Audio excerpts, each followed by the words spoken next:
ምኒሻ እንኳን ደስ አላችሁ ምኒሻ። ደሞዛችሁ ተቀነሰ።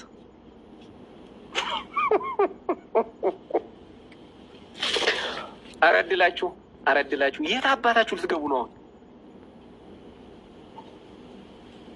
ነገ ደግሞ ነጻ ታገል ይላል። ነጻ ማለት ነው።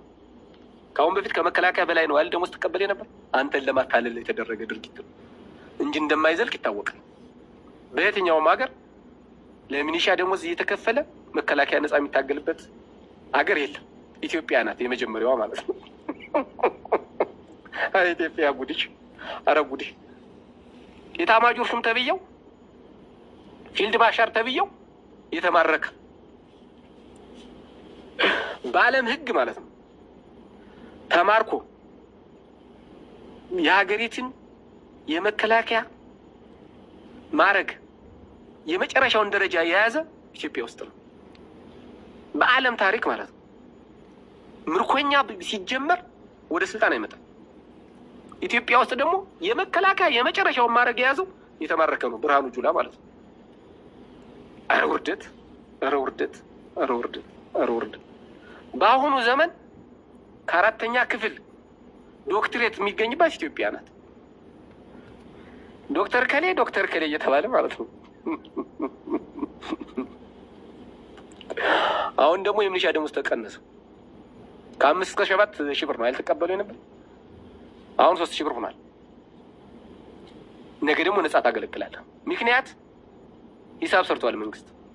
የፋኖ ቤተሰብና የሚኒሻ ቤተሰብን አያይዘነዋል፣ አጋለናቸዋል። ስለዚህ ሚኒሻን በነጻ ብናታግለው የትም አይደርስም፣ ለህይወቱ ሲል ይዋጋል ብሎ ብርሃኑ ጁላና አብይ አህመድ ሂሳብ ሰርተዋል። እነ ሽመልስ አብዲሳ ማለት ነው።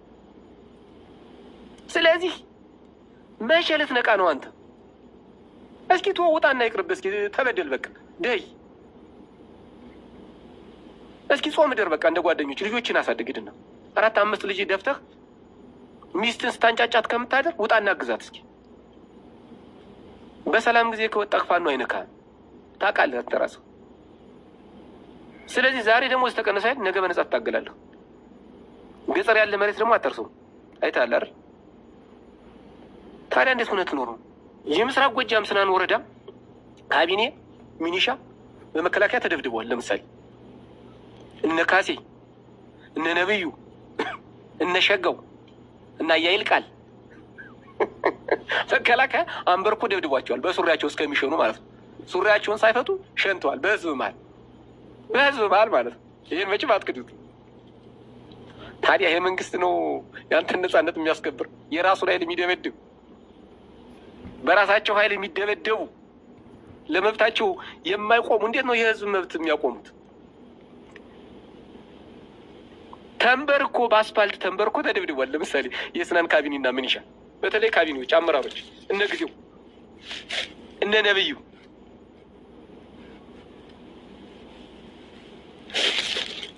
ለምን ተደበደቡ? እንግዲህ አንድ ናቸው አይደለም? አላማቸው አንድ ነው። ቢያጠፉ እንኳን በህግ ነው መጠየቅ ያለባቸው።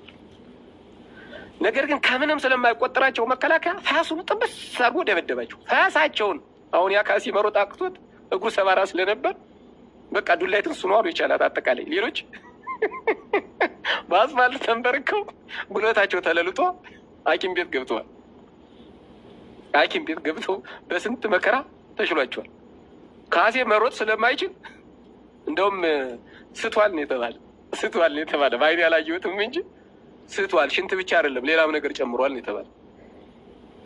አሁን ይሄ ምን ማለት ነው? እስኪ ያስቡት። በራሳችሁ ተወለዳችሁበት ሀገር፣ በራሳችሁ በምታገሉበት መንግስት እየተቆለመምክ እየተደበደብክ ሚኒሻ ብትባለው ምን አባት ከአንገብግቦ ነው የምትሄድ? ምኑ ደስ ብሎ ነው? እስኪ ንገረኝ። ልጅህን ታሳድግ ቁጭ ብለህ ወይስ እዛ በማንም ከየትም የመጣ ህፃን ሲደበድብህ ይዋል? ኧረ ነውር ነው ጎበዝ፣ ኧረ ነውር ነው። ኧረ ስናን የጀግና ሀገር ነው። ኧረ ስናን የወንድ ሀገር ነው ጎበዝ። ተው፣ ኧረ አዋረዳችሁት። ከምር በጣም አዋረዳችሁት። በጣም ነው ያዋረዳችሁት የስናንን ህዝብ።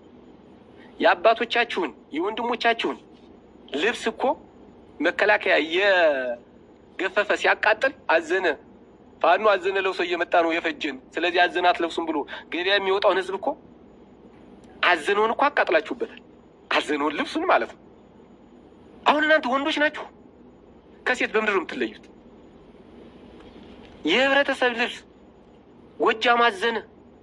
በአሁኑ ሰዓት ጎጃም አበበ የተባለውን እነዚህ የሚያወጡለትን ገንፎ ሲያቃጥልበት በአይናችሁ እያያችሁ እኮ ነደደ ጎበዝ። አሁን እናንተ የትኛውን ህዝብ ነው የምትመሩት? እስኪ ንገሩኝ። ለራሳችሁ ያልሆናችሁ የህብረተሰብ ንብረት እያዋደማችሁ ልብሱን እየገፈፋችሁ እያቃጠላችሁ በረው ገበያ ዙሪያ ያለውን ባህር ዛፍ እኮ አውድማችሁታል። አጠቃላይ ናው ቁረጥ እያለ መከላከያ ማለት ነው።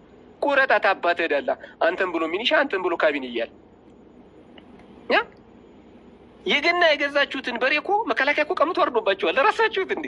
ኧረ ተራራራራ ኧረ ይደብራል፣ ይደብራል፣ ይደብራል። በጣም ነው የሚደብር። ውጣ እናት ሀገር በቃ ለነጻነት ከምር እውነቴ ነው። ውጣ። እማትታገል ከሆነ ደግሞ ቤት ቁጭ በል አርፈህ። የሚታገል ኃይል ይታገልበት። እንቅፋታቱን አንተ በቃ ስለማይጠቅምህ እኮ ነው። የሚጠቅም ቢሆን እኛ ቀድመን እንገባ ነበር። የሚጠቅም ቢሆን ማለት ነው። ግን አይጠቅምም። ለአማራ ጸር ነው ይሄ መንግስት፣ ለአማራ ማለት ነው። እህት ወንድሞች ሲታሰሩ አሁን ሂደህ ታስፈታቸዋለህ?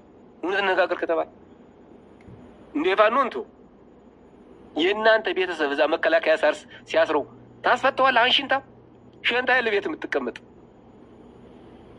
ለራስህ ስትደበደብ ያልሆንክ የሰው ልትሆን አንተ። ዩሮ ገበያ ያለ ካቢኔ ለራሱ አይሆንም።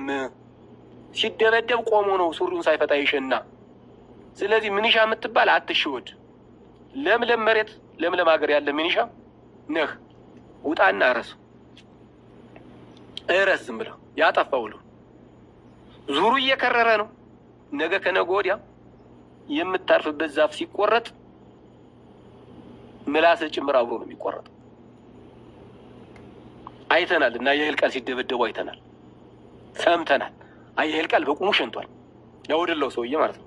በቁሙ ሱሪውን ሳይፈታ በሱሩ ላይ ሸንቷል። በሱሩ ላይ ካሴ እንዲያውም ሌላ ነገር አስከትሏል ነው የተባለ። ሽንት ብቻ አይደለም የካሴ እግሩ አንካሳ ስለሆነ መሮጥ ስለማይችል በኋላ በኩል የሆነ እርጥበት ታይቶበታል አሉ። የፊቱን ተውት እና እንደዚህ አርቦ እያዋረዳቸው አሁን እናንተ ስታገሉ አታፍሩ? አላፈሩ ጎበዝ። ውጣና ታገል በቃ ውጣና ታገል። ነገ መከላከያ ጥሎ ይወጣል። ጥሎ ነው የሚወጣው። እርግጠኛውም ነገር ጥሎ ይወጣል መከላከያ። ነገ የት እንደምትገባ ያኔ ታየዋለህ። መሻገሪያው ድልድዩ ይጠፋብሃል። ስለዚህ ድልድዩ እያለ አሁን ውጣና ታገል። ካልታገልክ ደግሞ ቤት ግባ።